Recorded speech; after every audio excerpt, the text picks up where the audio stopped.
மாலை வணக்கம். நான் கொஞ்சம் சீக்கிரமாக போகணும், ரீ ரெக்கார்டிங் பண்ணிக்கிட்டு இருக்கேன் ட்ரெயின் படத்துக்கு.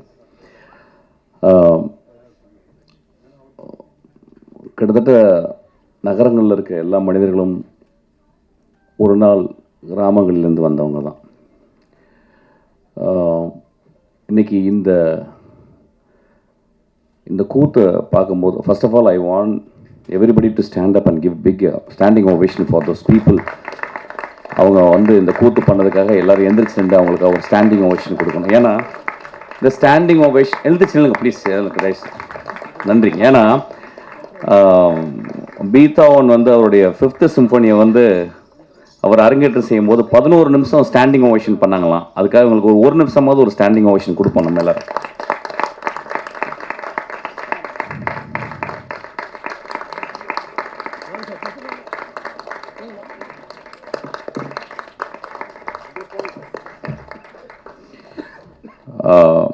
இவங்கள்ட்டேருந்து சிவாஜி ஐயாவும் எம்ஜிஆர் மட்டுமே வரல, இவர்கிட்ட இசைஞானி இளையராஜாவும் வந்திருக்காங்க. ஆக்சுவலாக நன்றிங்க, ரொம்ப நன்றி, தேங்க்யூ.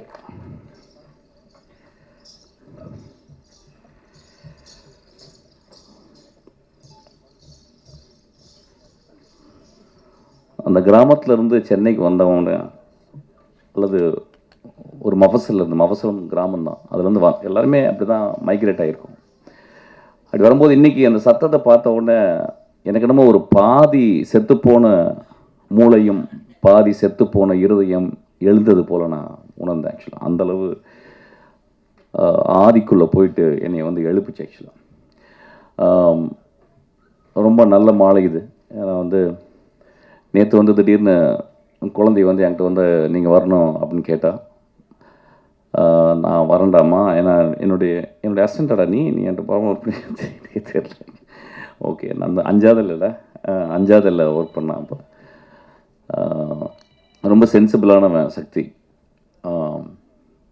அதுக்கப்புறம் சினிமா பயணத்துலேருந்து வெளியே போயிட்டு அப்புறம் சினிமாவிலே இருப்பான், பட் நிறைய வேலைகள்லாம் செய்வான். ஆக்சுவலாக அவன் ரொம்ப நாளைக்கு முந்தைய ஒரு கதை சொன்னான். இந்த கதை எனக்கு வேக தான் ஞாபகம். ஆனால் சார் இந்த கதை ஒரு நாயை பற்றி, நாய்களை பற்றி, அதுக்கு பின்னால் அதுக்கு முன்னால் இருக்க மனிதர்களை பற்றி அப்படின்னா. கதை சொல்லுங்க ப்ளீஸ். இந்த போஸ்டரை பார்க்கும்போது அங்கே ஒரு 5-6 மனிதர்களும் இங்கே ஒரு 7-8 நிஜ மனிதர்களும் இருந்ததை பார்த்தேன். ஆக்சுவலாக அந்த நிஜ மனிதர்களுக்காக ஒரு கிளாப் பண்ணுவோம். ஏன்னா ஒரு மேடையில் போய் என்ன பேசுறது அப்படின்றது பெரிய குழப்பம். ஆக்சுவலாக அது எப்படி ஆரம்பிக்கணும்னு எனக்கு தெரியல. அப்போ பார்க்கும்போது நான் பார்க்கும்போது இந்த கண்கள்லையும் அந்த கண்கள்லையும் ஒரு டிஃப்ரென்ஸ் பார்த்தேன். அந்த கண்களில் ஒருத்தன் ஒரு ப்ரொடியூசர் பெரிய ஹீரோ ஆகணும் அப்படின்ற மாதிரி ஒரு கனவு இருக்குது. அங்கே ஒரு வில்லன் ஒருத்தர் இருக்கார், மலையாளத்துலேருந்து வில்லனாகவே வந்த மாதிரி இருக்கார். இந்த பாண்டியராஜன் படத்தில் நான் தான் வில்லனாக நடிக்க வேண்டியது. ஆக்சுவலாக அவர் நடிக்கிறாரு. அது மாதிரி நிறைய குழந்தைகள் நிறைய அவங்க கண்களில் ஏதோ ஒரு பரிதவிப்பும், ஏதோ ஏதோ ஒன்று சம்திங் அப்படி ஒன்று இருக்குது. ஒரு நகரத்தை சார்ந்த, நாகரிகத்தை சார்ந்த நிறைய விஷயங்கள் அந்த கண்களில் இருக்குது. அந்த கண்களை பார்க்கும்போது 3 விஷயம்தான் அதில் தெரியுது. ரேஜ் பார்த்தேன், அதாவது ப்ரைமல் எமோஷன், கோபம் கூட கிடையாது, ரேஜ், இட்ஸ் கால்ட் ரேஜ். நாய்களோட ரொம்ப பழகியிருக்கேன், நாய்களோடய வாழ்ந்திருக்கேன். இன்றைக்கி நாய் எல்லாமே இருக்கிறேன். நாய்கிட்ட இருந்து நிறைய கற்றுருக்கேன். நான் தனிமையில், சின்ன வயசில் நான் தனிமையில் இருக்கும்போது எனக்கு மணின்னு ஒரு நாய் எனக்கு ரொம்ப ரொம்ப ஆதர்சமானது. ஒரு வெள்ளை கலரில் பெருசாக இருக்கும், தலை பெருசாக. அந்த மாதிரி நான் இது வரைக்கும் நான் பார்த்ததே இல்லை. கிராமங்களில் மணி, எல்லா நாய்களும் மணியாக தான் கூப்பிடுவாங்க. சொல்லப்போனால் எங்களை வழக்கம், அது வீட்டு முன்னாலே இருக்கும். அது பியூட்டிஃபுல். அப்போ அது எங்களை ப்ரொடெக்ட் பண்ணுற ஒரு தெய்வமாக தான் இருக்கும். குழந்தைகளை பார்த்துக்கும், பாம்பு பூச்சி வராது.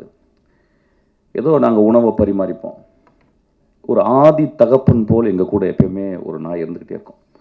நல்ல ஞாபகம். ஒரு 5 வருஷம் கழித்து ஒரு நாள் காணோம். நான் தேடினேன் போயிட்டு, எங்கம்மான்னு கேட்டால் எங்கள் பாட்டி சொன்னாங்க இல்லை, அதுக்கு மனநிலை பாதிச்சிருச்சு அதை கொண்டு போய் கொல்ல போகிறாங்க அப்படின்ட்டு. நான் ரொம்ப ஓடினேன். எங்கள் ஊரில் ஒருத்தர் அதை கொல்றதுக்கே ஒருத்தர் இருந்தார். அது கொல்லலை, அது கிட்டத்தட்ட ஒரு கருணை கொலை தான். ஒரு சாக்கில் அதை வந்து பிடிச்சி உள்ளே போட்டு ஒரு கொடப்பாறையினால் அடித்து அதை கொண்டார். என்னால் மறக்கவே முடியல. நான் அதில் வந்து பெட்டுங்களை நான் பக்கத்தில் போனதே கிடையாது. நான் என் அசிஸ்டன்ஸ்லாம் கேட்பேன். என் அசிஸ்டன்ஸில் 2 பேர் ரொம்ப பெட்டோட. வெங்கட்னு ஒரு அசிஸ்டன்ட் இருக்கான், ரொம்ப அறிவானவன். அவன் வந்து 2 நாய்களை அவன் வீட்டில் அதுக்கு ஒரு பெரிய பெட்டு மாதிரி 2 பெட்டு கொடுத்து அதை பற்றி பேசுகிறது தான் அவனுக்கு வேலை. அவன் வாழ்நாள் ஃபுல்லாக அந்த நாய்களை பற்றியே பேசிகிட்டு இருக்கான். அந்த 2 நாய்களும் என்னையும் தான் அவனுக்கு ரொம்ப பிடிக்கும்னு நினைக்கிறேன் ஆக்சுவலி. அப்போ அதை பற்றியே பேசியிருப்பேன். ரொம்ப ஆச்சரியமாக இருக்குது. என்னடா இப்போ என்ன பண்ணால் ஒரு படி மேலே போயிட்டு அதுக்கு கேமரா ஃபிக்ஸ் பண்ணி இப்போ நான் ரீரெக்கார்டிங் பண்ணும்போது அதை பார்த்துக்கிட்டே இருக்கான். நான் ரீரெக்கார்டிங் பண்ணுறது கூட பார்க்கல ஆக்சுவலாக. அப்போ எனக்கு ஒரு யோசனை, ஏன் இந்த இந்த இந்த குழந்தைகள் வந்து இந்த நாய் மேலே இவ்வளவு. நான் வரும்போது படித்தேன், எங்கே அந்த டாக் அப்படின்ற வார்த்தை எங்கேருந்து வந்து அதுக்கு வந்து அதுக்கு எங்கேருந்து வந்துச்சுன்னு தெரியல. அந்த எட்டிமாலஜிக்கலாக டோர்க்கா அப்படின்றாங்க. அந்த டோர்க்கான்ற வார்த்தை எப்படி வந்துச்சுன்னே தெரியல லாட்டினில். நான் யோசிச்சிட்டே வந்தேன், எப்படி வந்திருக்கும் ஆதி மனிதன். கடவுளால் படைக்கப்படாத மனிதர்கள் சில பேர் வந்து டார்வின் விதிப்படி மரங்களிலிருந்து கீழே இறங்கி சவானால் நடக்கும்போது அவன் எல்லா மிருகங்களையும் கொன்னுட்டு அதை திங்கணும் அல்லது தன்னை பாதுகாக்கணும்னு தான் வந்திருப்பான். புலிசிங்கங்களை திங்க முடியாது, ஓநாய்களை திங்க முடியாது. ஓநாயினுடைய இனம்தான் அது. ஓநாயினுடைய வழித்தோன்றல் தான் நாய்கள். நம்ம எல்லாருக்குமே தெரியும், அது பார்த்தவனே கேனைன் ஃபேமிலின்னு சொல்லுவாங்க ஆக்சுவலாக.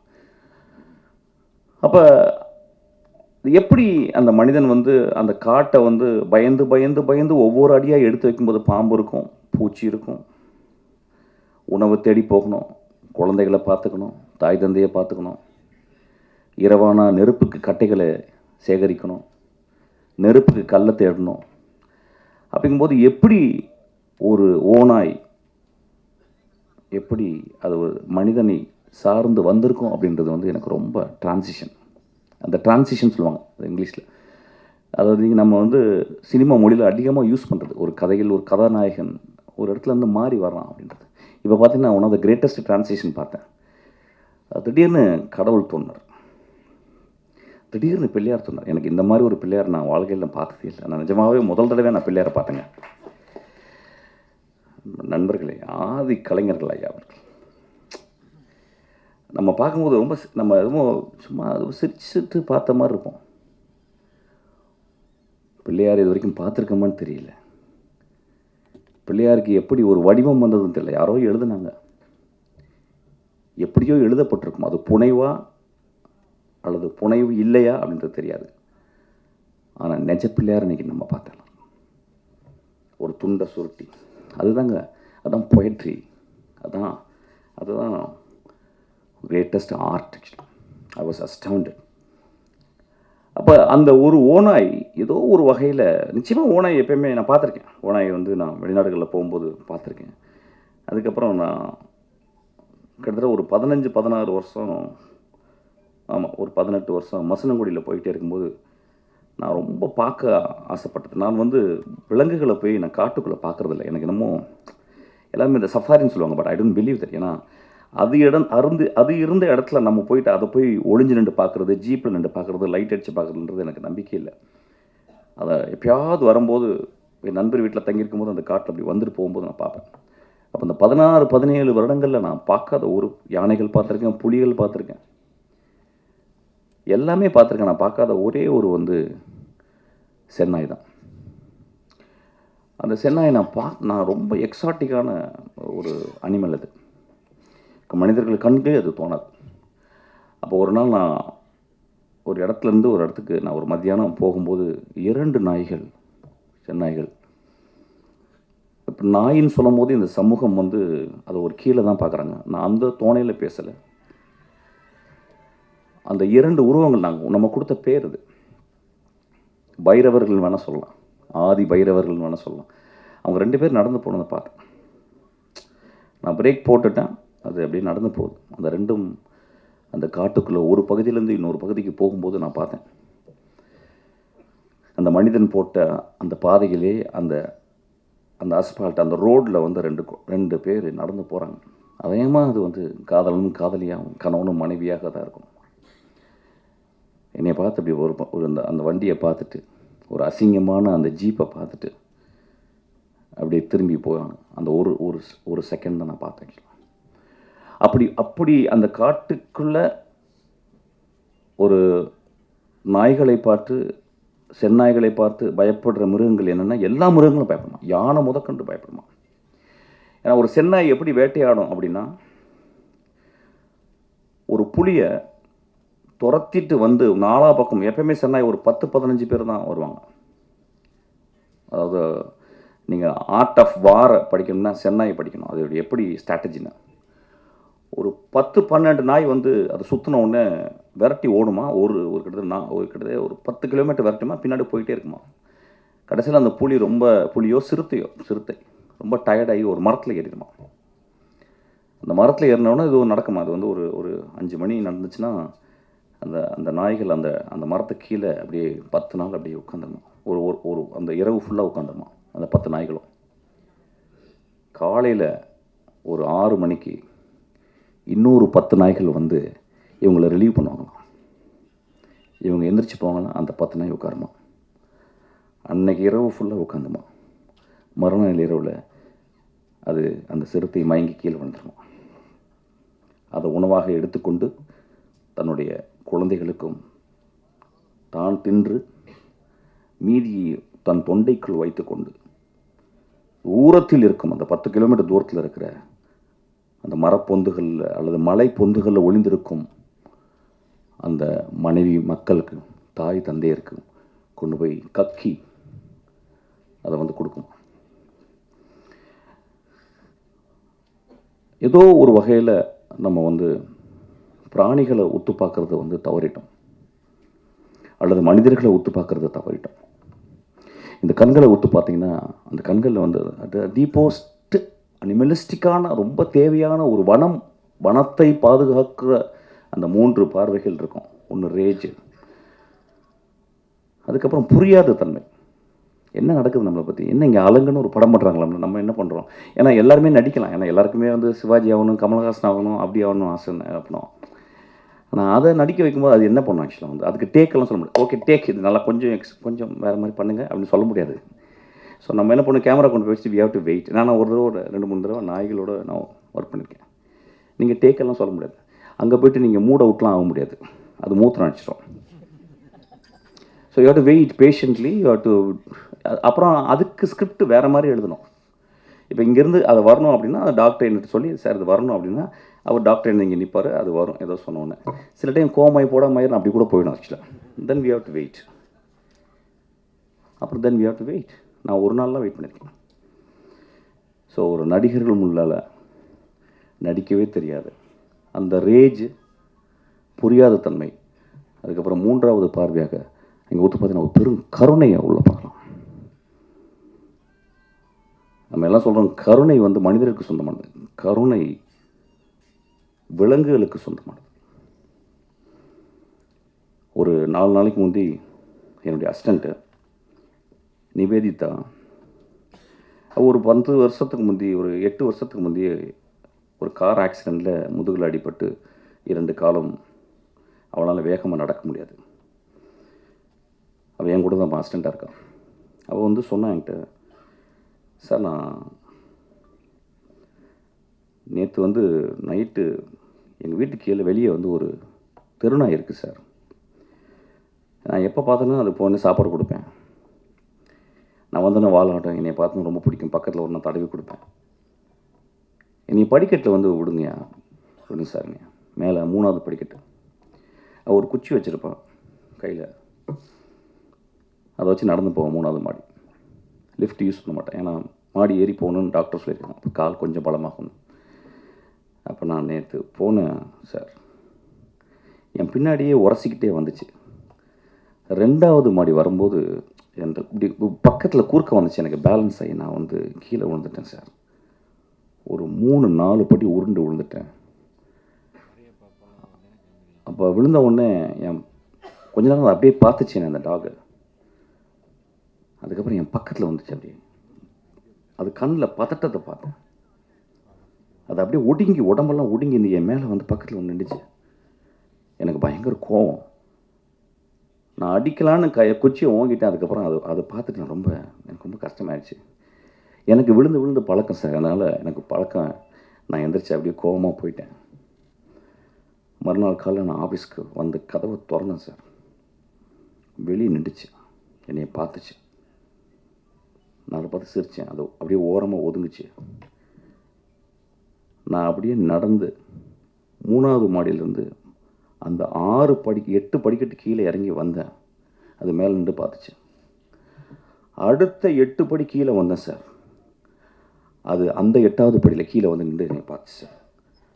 அடுத்த 8வது படி வரும்போது அதுக்கப்புறம் 8 படியில் வந்து பார்த்துச்சு சார். அதுக்கப்புறம் நான் வீட்டுக்கு கீழே அந்த ரோட்டுக்கு வந்த மாதிரி என்னை தூரத்து நின்று பார்த்துச்சு சார். அந்த கண்களில் பெரிய சாரியும் பெரிய தாய்மையும் பெரும் கருணையும் இருந்துச்சு சார். சொன்னான், நண்பர்களே, நான் சொன்னேன், நான் படித்த எல்லா புத்தகங்களோட கருணை இதுதான் நான் படிச்சிருக்கேன் அப்படின்னு சொன்னேன். நான் படித்த எல்லா டால்ஸ்டாய் கதைகளையும் கூட இந்த இந்த இந்த இந்த ஈவெண்ட் தான் எனக்கு பெருசாக பட்டுச்சு அப்படின்னா. இதை நான் பகிர்ந்துக்கிறதுக்காக தான் இன்றைக்கி நான் வந்தேன். ஆக்சுவலாக நான் வந்திருக்கவே மாட்டேன் ஆக்சுவலாக. ஏன்னா அந்த டாகை பற்றி ஏதோ ஒரு வகையில் நாங்கள் பேசும்போது, என்னோடய அசிஸ்டன்ஸ்லாம் பேசும்போது அதிகமாக நாங்கள் பேசுகிறது பேரன்பை பற்றியும் கருணைகளை பற்றி தான். அதை தவிர வேறு எதுவுமே பேசுறதில்ல. ஒருவேளை அவனுக்கு வந்து நாய்களை பற்றி சொல்லணும்னு ஆசைப்பட்டுருக்கான். படம் எப்படி இருக்குன்னு எனக்கு தெரியல. நிச்சயமாக அதில் ஒரு பெரும் கருணை இருக்குன்னு நினைக்கிறேன். ஒரு படம் எடுத்து அந்த படம் மக்களால் அங்கீகரிக்கப்பட்டு அது பெரிய ஆர்ட் ஃபார்மாக ஆகுறது ரொம்ப கஷ்டம். இன்றைக்கி கூட நான் பண்ணிக்கிட்டு இருக்கும்போது எனக்கு நியூஸ் கேட்டுச்சு. அதாவது ஒரு திரைப்படத்தை பார்க்க போகும்போது அந்த திரைப்பட நடிகர் அங்கே வந்து அதனால் மக்கள் வேகமாக ஓடி போயிட்டு ஒரு பெண் இறந்துட்டாங்கன்னு சொல்லிட்டு, அது ஒரு பெரிய ஆக்சிடெண்ட். அதுக்கு அந்த கதாநாயகனுக்கும் அவனும் ரொம்ப கஷ்டப்பட்டுருவான் அந்த குழந்தை. நடிகர்கள், சினிமாக்காரர்கள் எப்பொழுதுமே நாங்களும் ஒரு நாய்களை போல தான். ஏதோ இந்த கிராமத்தில் வந்து ஏதோ ஒரு ஊருக்கு வந்து மைக்ரேட் ஆகி வந்து இந்த இப்போ கலைகள் பண்ணாங்க பார்த்தீங்களா, அது மாதிரி இதை பண்ணி, இதை பாருங்கள், இப்படி நாங்கள் ஆடி காட்டுறோம், இப்படி பாடி காட்டுறோம், நீங்கள் கொஞ்சம் கைத்தட்டுங்க. இந்த மனிதர்கள் இன்றைக்கி வந்து ஆடினவங்க கொஞ்சோண்டு கைத்தட்டினா போதும், அவங்க வாழ்க்கை போதும். ஆனால் நாங்கள் கொஞ்சம் மாறி எங்களுக்கு கொஞ்சம் காசு கொடுங்க. உங்கள் காசை வச்சு தான் நாங்கள் சாப்பிட்றோம், உங்கள் காசை வச்சு தான் நாங்கள் கார் வாங்குகிறோம், உங்கள் காசை வச்சு தான் எல்லாம் பண்ணுறோம். நான் கொஞ்ச நாளுக்கு முந்தி வந்து ஏதோ ஒரு பெரிய படம், அந்த படம் ஃபெயிலியர் ஆகும்போது நிறைய ரசிகர்கள் வந்து பயங்கரமாக அதை வந்து விமர்சனம் பண்ணி பேசி, அதுக்கு எல்லா உரிமையும் இருக்குது. நான் என்னுடைய அசிஸ்டண்ட்டாக தான் சொல்கிறேன், இந்த படம் நியாயமாக இருக்கும் பட்சத்தில், நன்றாக இருக்கும் பட்சத்தில் இந்த பத்திரிகைக்காரரும் பார்வையாளர்களும் இதை கொண்டு போய் சேர்ப்பாங்க. அந்த படத்தில் நியாயமும் தர்மமும் இருந்தால், ஏன்னா அவங்களுக்கு உரிமை இருக்குது. அதுதான் நான் சொல்ல வந்தேன். என் அசிஸ்டண்ட்டாக வேறு விழாவில் மேடையில் சொல்லியிருப்பேனான்னு தெரியல. ஆக்சுவலாக அதில் ஒரு உண்மை இருந்தால் கூட போதும், தலையில் தூக்கி வச்சு கொண்டாடுவாங்க. ஏதோ ஒரு வகையில் சில அசதி, ஏன்னா இந்த வாழ்க்கை ரொம்ப அசதியாக இருக்குது, நான் பார்க்க தெரியுது. ஏன்னா அவங்களுக்கு வந்து ஓடிடி பிளாட்ஃபார்மில் அவ்வளோ படங்கள் இருக்குது. வாழ்க்கையில் வந்து 1.25 வினாடியில் பார்க்கக்கூடிய இன்ஸ்டாகிராம் இருக்குது, 24 ஹவர்ஸும் பார்க்குறோம். இதெல்லாம் மீறி நம்ம ஒரு நரேட்டிவ் சொல்லும் போது அந்த நரேட்டிவ் ரொம்ப பவர்ஃபுல்லாக இருக்கணும்னு அவங்க ஆசைப்பட்றாங்க, அவங்க கேட்குறாங்க. நம்மளும் படித்து வளர்கிறோம், அவங்க 200 மடங்கு அவங்களும் பார்த்து படித்து வளர்கிறாங்க. ஸோ ஒரு படம் அவங்களுக்கு நல்லா இல்லாம்போது ரொம்ப கோபம் வந்துடுது, வெகுண்டு வந்துடுது. அவங்க முன்னால் ஒரு கேமரா கொண்டு போய் காட்டிடுறோம், அதில் அந்த மனிதர்கள் வந்து தவறாக சில வார்த்தைகள் பேசுகிறாங்க. அது பெரும் மனசு வருத்தத்தை. நடிகர்கள் நீங்கள் கொஞ்சம் கருணையோடு பார்த்துக்கணும். இந்த சொல்கிறதுக்கு நான் அச்சப்படலை. நான் கங்குவா படம் நான் பார்க்கல, இருந்தாலும் அந்த படத்தை பற்றி விமர்சனங்கள்லாம் வந்துச்சு. இன்னும் கொஞ்சம் கருணையோடு நீங்கள் பார்க்கணும். ஏன்னா சூர்யா போன்ற ஒரு நல்ல நடிகர், ஒரு அழகான நடிகர், நம்ம வந்து பத்திரமாக பார்த்துக்கணும் எல்லோரும். அவங்களெல்லாம் ஒரு சிவகுமார் மாதிரி ஆளுங்களை நல்லா யோசிச்சு பாருங்கள். இன்றைக்கி நம்ம கையில் வந்து சிவாஜி இல்லை, நம்ம கையில் வந்து எம்ஜிஆர் இல்லை, பெரிய பெரிய ஆளுங்கள். அவங்களோடலாம் பணியாற்றிய ஒரு சிவகுமார்னு ஒரு மனிதன் இருக்கான். எவ்வளோ முக்கியமான மனிதன் நம்மளுக்கு ஆக்சுவலாக. அவங்க வீட்டில் வந்த ஒரு 2 குழந்தைகள் ரொம்ப நல்லது. இப்போ நான் உடனே விமர்சனம் பண்ணலாம். அடுத்து நீங்கள் சூர்யாவுக்கு கதை சொல்ல போகிறீங்க. நான் சொல்லவே போகிறதில்ல ஆக்சுவலாக. படம் கொடுத்தா கூட நான் ஒத்துக்க மாட்டேன். பட் நான் கருணையோடு பார்க்க சொல்கிறேன். ஏன்னா கருணையை பற்றி பேசும்போது நான் கருணையோடு வரேன். ஒரு படத்தை வெற்றி பெறதுக்காக இந்த குழந்தைகள் நாங்கள்லாம் எவ்வளோ கஷ்டப்படுறோன்றது சொல்லி உங்கள்கிட்ட வந்து மடி விரிக்கலை. கிட்டத்தட்ட வாழ்க்கையை மறந்துட்டு வேலை செஞ்சுக்கிட்டு இருக்கோம். அப்போ ஏதோ சின்ன ஒரு பேலன்ஸ் ஆக்சுவலி. அதாவது ராக்கெட் இன்ஜினியர்ஸ் சொல்லுவாங்க. ஒரு 10 வருஷம் கஷ்டப்பட்டு 24 மணி நேரம் ஒத்த சிந்தனையோட கான்ஸ்டன்ட் விஜிலன்ஸோட ஒரு ராக்கெட்டை டிசைன் பண்ணும்போது அது ஏதோ ஒரு சின்ன ஒரு சின்ன ஒயர் கொஞ்சம் பிரிஞ்சால் கூட அது வானிலை வெடிச்சிருது. அது ஒன்றுமே பண்ண முடியல. அப்படி தான் சினிமாவும் பார்க்குறேன். ஒரு சினிமாவும் ஒரு ராக்கெட் இன்ஜினியரிங் தான். ஒரு 500 கலைஞர்கள் கான்ஸ்டன்ட் விஜிலண்ட்டோட ஒரு திரைப்படத்தை அப்படியே ஒரு சின்ன சின்ன இலையா பண்ணுறோம். சில டைம் ரொம்ப அங்கே அந்த மூத்த கலைஞன் ஒருத்தர் இருப்பான், அந்த டைரக்டர்னு ஒருத்தர் இருப்பான் பாருங்கள். அவன் வந்து ஒரு இறப்பை நோக்கி போகிற அளவுக்கு போகும்போது தான் ஒரு படைப்பு உருவாகுது. அவன் அங்கே செத்து போவான். கடைசியில் அந்த நாளை வந்து ஃபைனல் அந்த ஷாட் முடிஞ்சு அந்த அந்த அந்த ஃபைனல் மிக்சிங் முடியும் போது பார்த்தீங்கன்னா வெளியே வரும்போது பார்த்தீங்கன்னா நல்லா ஞாபகம் இருக்குது. ராஜீவ் மேனன் சொன்னாராம் ஒரு தடவை, யாரையா அது ஃபைனல் ஏதோ உள்ளே போகும்போது யாரையா அது கீழே பட்டு கிடக்கிறா அப்படி செருப்புக்குள்ளே அப்படின்னு. சார் அவர் பேர் பாலான்னு சொன்னாங்களாம். அதுதான் சேது ஒரு பாலா. செத்து போகிற டைம் தான் அந்த டைமில் தான் அந்த படம் உருவாகுது ஆக்சுவலாக. அப்போ ஒரு படம் உருவாகும்போது நம்ம வந்து படம் நல்லா இல்லைன்னு சொல்கிறதுக்கு ரொம்ப உரிமை இருக்குது. ஏன்னா நீங்கள் 150 ரூபா கொடுக்குறீங்க. அப்புறம் ஒவ்வொரு பத்திரிக்கையாளரும் எல்லாம் சினிமா தெரிஞ்சவங்க. நான் சொன்ன சித்திரம்பேசி பார்த்து நான் கதை சொன்னேன், ஏவிஎம்மில் சொன்னேன். அது நல்லா இருக்குன்னு சொன்னவர் அங்கே உட்காந்துருக்கார், வெள்ளை சட்டப்பட்டவர், துளசி பெருமாள். அவர் நல்லா இல்லைன்னு சொல்லியிருந்தால் நான் நல்லா இருந்திருக்க மாட்டேன். ஸோ அவங்க தான் பத்திரிக்கைங்க. நம்மளும் அதை ரொம்ப புரிஞ்சுக்கணும். இது 2 பேரும் கையை கோர்த்து படங்கள் நல்லா இல்லாட்டினாலும் அதில் இல்லையா இப்படி பண்ணலாம்யா இப்படி பண்ணியிருக்கோனியா அப்படி சொல்லலாம். சினிமாவை எல்லோரும் நம்ம பத்திரமா பார்த்துக்கணும். ஏன்னா சினிமா மட்டும்தான் அறத்தையும் அழகையும். இப்போ நீங்கள் பார்த்தீங்கன்னா என்ன ஒரு பெர்ஃபார்மன்ஸ், எனக்கு வந்து இன்றைக்கி நைட் ஃபுல்லாக பேசிகிட்டே இருக்கலாம் போல இருந்துச்சு. இந்த படம் இந்த மனிதர்களுக்காகவும் அந்த நடிகர்களுக்காகவும் ஓடணும்னு நான் வந்து கேட்டுக்கிறேன். நான் வரும்போது ரொம்ப டயர்டாக வந்தேன். ஆனால் ஒரு 200 நாளுக்கு வந்து நான் சக்தியோடு இயங்கக்கூடிய அளவுக்கு இந்த மனிதர்கள் வந்து இன்றைக்கி ஒரு எக்ஸ்ட்ரானரியான ஒரு பெர்ஃபார்மன்ஸ் பார்த்தேன். இந்த பெர்ஃபார்மன்ஸை யார் டிசைன் பண்ணான்னு தெரியல. மேபி என்னுடைய டைரக்டர் டிசைன் பண்ணான்னு தெரியல. ஏன்னா ஹூ அவர் டிசைன்ட் இந்த மாதிரி ஒரு பெர்ஃபார்மன்ஸ் பண்ணவங்க வந்து ரொம்ப ஒரு அறிவான, ரொம்ப மனதுக்கு ரொம்ப ரொம்ப எளிமையான மனிதர்கள் தான் இந்த மாதிரி சொல்ல முடியும். I'm so moved by them. I'm so thankful to them. இந்த படம் ஓடணுன்னு நான் மனிதர்களை கேட்டுக்கிறேன். இந்த படம் நியாயமாக இருந்தால் ஓடுன்ற சக்தி, பயப்படாத. இல்லைன்னா அடுத்த படம் பண்ணுவோம், அதையும் ஒழுக்கமாக பண்ணுவோம். அதான் ரொம்ப முக்கியம். Thank you so much. இந்த படத்தில் ஏதோ ஒரு உண்மை இருக்குது, இந்த படத்தில் ஏதோ ஒரு கருணை இருக்குது, இந்த படத்தில் ஏதோ அறம் இருக்குது. Thank you so much.